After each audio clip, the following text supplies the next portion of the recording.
Good morning বন্ধুরা, traveller আয়ুষীর একটা নতুন ভিডিওতে সকলকে জানাই স্বাগত।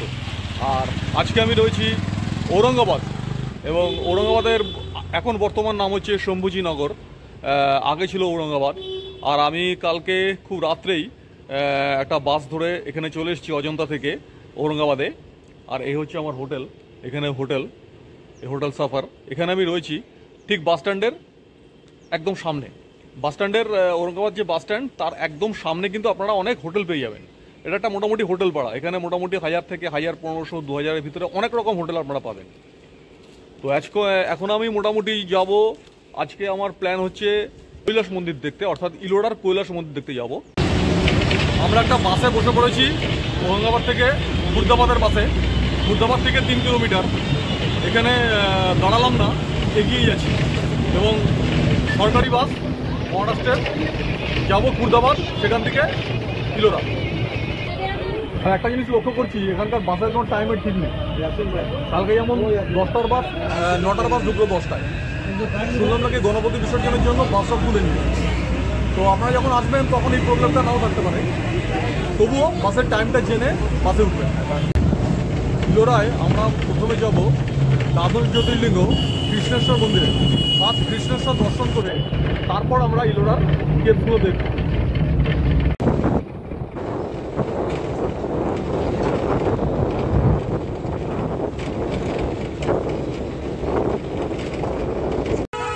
তো চলে এসেছি দ্বাদশ জ্যোতির্লিঙ্গের অন্যতম একটা লিঙ্গ কৃষ্ণেশ্বর মন্দিরে। এই টেম্পল আমরা যেখানে নেমেছি তার থেকে সামান্য দূরেই মন্দির দেখুন। এখানে বিভিন্ন দোকান আছে, ফুল প্রসাদীর বিভিন্ন দোকান পাশে আছে। আর ওই হচ্ছে মন্দির সামনে।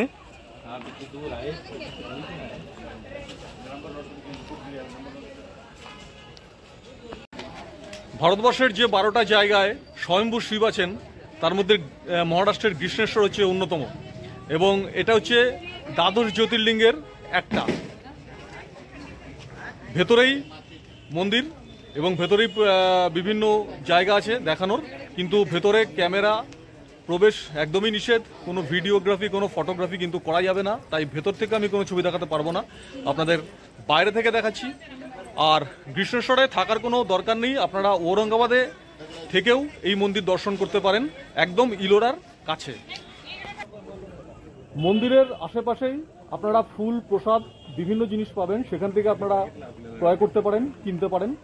আর কৃষ্ণেশ্বর আসার জন্য আপনি ঔরঙ্গাবাদ থেকে ডাইরেক্ট বাস পাবেন, আর না হলে খুর্দাবাদ পর্যন্ত বাসে এসে সেখান থেকেও 20 টাকা ভাড়া দিয়ে অটো করে এই কৃষ্ণেশ্বর মন্দিরে আসতে পারেন।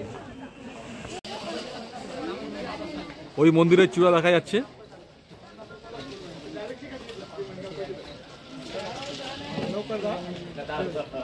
আজকে সোমবার, শিবের জন্মদিন, তাই প্রচন্ড ভিড় মন্দিরে। এই হচ্ছে কৃষ্ণেশ্বর মন্দির, মন্দিরের গেট।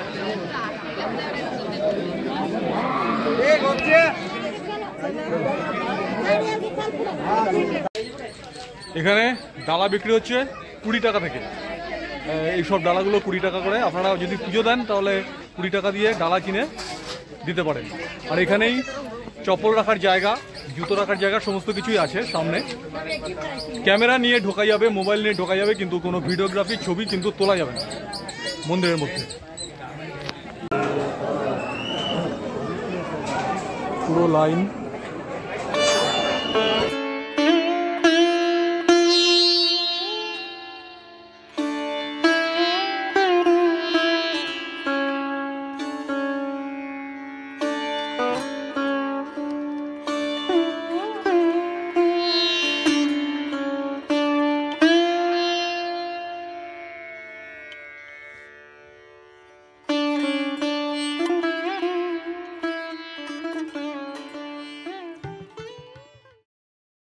পুরুষদের জামা খুলে ঢুকতে হবে, এখানে নিয়ম দেখুন। এই হচ্ছে মন্দিরের প্রিমাইসেস, এবং এখানে ছেলেদের ঢুকতে খালি গায়ে ঢুকতে হবে। বন্ধুরা, এখানে অভিষেক পুজো হয় 2500 টাকা। আপনারা বুকিং করতে পারেন, আমি ডেসক্রিপশন বক্সে নাম্বার দিয়ে দিচ্ছি, ওই নাম্বারে কল করে আপনারা বুকিং করতে পারেন। অভিষেক পূজার 12টা থেকে 1টা পর্যন্ত বন্ধ থাকে অভিষেক পূজা। এটা পার কাপল 2,500 টাকা। আর এমনি যদি আপনারা দর্শন আর পুজো দিতে চান তাহলে এই লাইনে দাঁড়িয়ে আপনাদের পুজো দিতে হবে। মোটামুটি 7:30 পর্যন্ত অভিষেক পুজো হয়, আর রাত 9টা পর্যন্ত এই মন্দিরটা খোলা থাকে, আর 5টা থেকে রাত্রি 9টা পর্যন্ত। আর একটা খুব গ্রেট ইনফরমেশন যে ছেলেদের কিন্তু এখানে জামা খুলে খালি গায়ে ঢুকতে হবে। এই হচ্ছে কৃষ্ণেশ্বর মন্দির, দেখুন দ্বাদশ জ্যোতির্লিঙ্গের অন্যতম। অবশ্যই একবার দর্শন করবেন, ইলোরার খুব কাছে এই মন্দিরটা।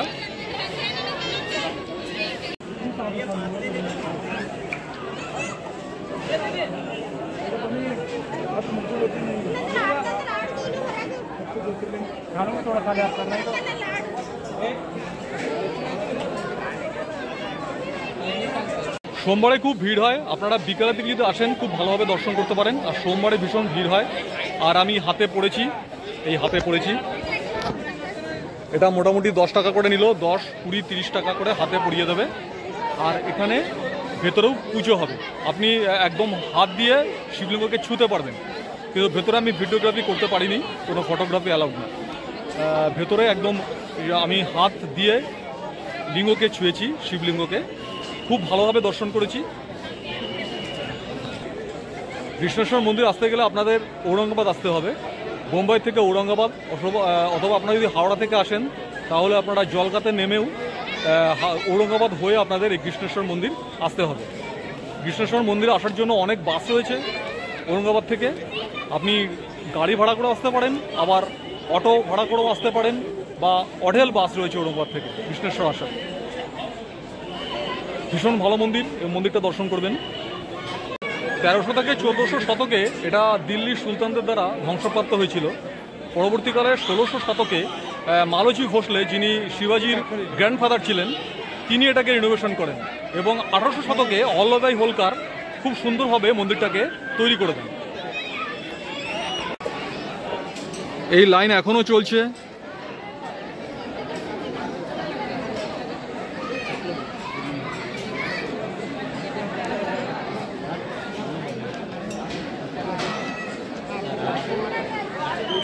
মন্দিরের গেট হচ্ছে ওই দিক থেকে, মন্দিরের গেট ওই দিক থেকে, মন্দিরের গেট, এবং এদিক থেকে সাইড দিয়ে হচ্ছে বেরোবার গেট।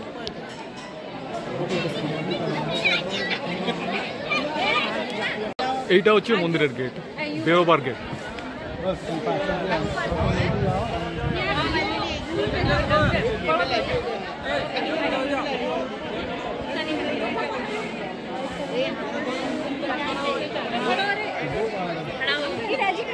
শ্রী কৃষ্ণেশ্বর পূজার অভিষেক 1টা থেকে 7টা পর্যন্ত, অর্থাৎ দুপুর 1টা থেকে সন্ধ্যা 7টা পর্যন্ত হয়।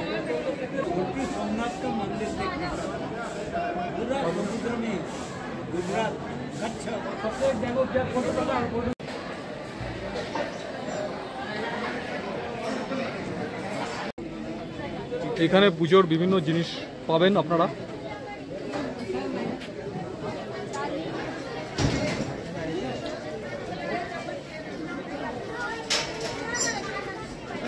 আর এই হচ্ছে কৃষ্ণেশ্বর মন্দিরের ঢোকার গেট। এই কৃষ্ণেশ্বর মন্দিরের বাইরে অনেক লকার আছে, আপনারা মোবাইল ক্যামেরা ইত্যাদিতে যেতে পারবেন, কিন্তু প্রচণ্ড ভিড় হলে সেখানে একটু সিকিউরিটির অভাব আছে, তাই আপনারা এখানে লকারও রাখতে পারেন। বিভিন্ন মোবাইল ক্যামেরা, তারপর পার্টস, ব্যাগ, সমস্ত কিছু রাখার কিন্তু এখানে সেফটি লকার আছে।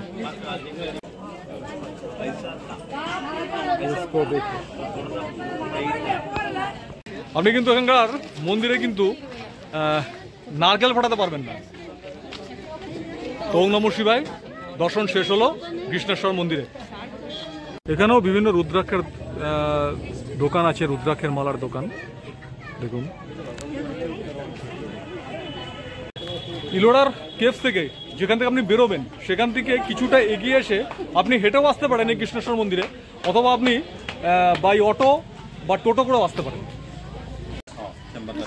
নারকেলের চিটের মতো, এটা হচ্ছে বাদাম চাক যেটা আমরা বলি, আর এখানে হচ্ছে তিলের চাক, যেটা আমরা নিলাম।